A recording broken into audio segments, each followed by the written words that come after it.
If you look at the publicly traded companies, most but not all missed their earnings.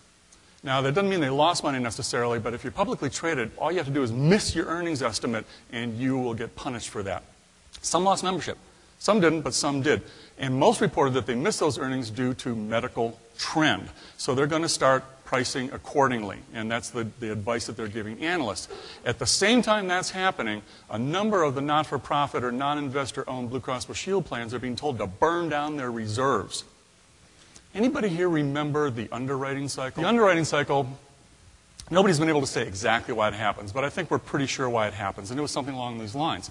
The Blues would build up these big reserves, they'd be told to burn them down, and they would do that through rate subsidy, at which the commercials would have to chase it, and then down you go, and then it takes you a couple of years to cut a course and get back, back up above and get a positive line. And in fact, some of these Blues that are indeed burning down reserves are showing negative operating margins, but their reserves are big enough that even in this economy, they're earning enough investment income to cover a lot of that.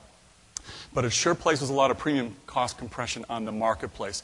Now, we're not the Wild West that we were back in the, that's alliterative, back in the mid-90s when there were a gajillion plans chasing each other around looking for market share. A lot more discipline around pricing, but it sure is going to squeeze it. And, oh yes, inflation seems to be picking up too. Maybe not the inflation defined by the broad market basket of all these things thrown into it, but in the eyes of consumers, and we're going to come back to the issue of consumers multiple times today.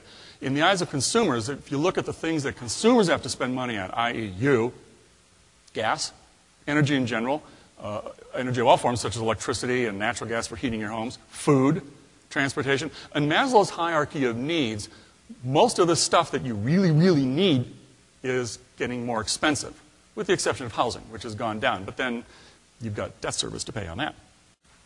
And for consumers, even though their employers pay the same percentage that they always have. So the employers are not bailing out yet in big numbers because they're paying the same percentage, but because of inflation, of course, the premium contribution that the worker makes goes up, and they pay more out of pocket because the benefits go down. So they're hurting.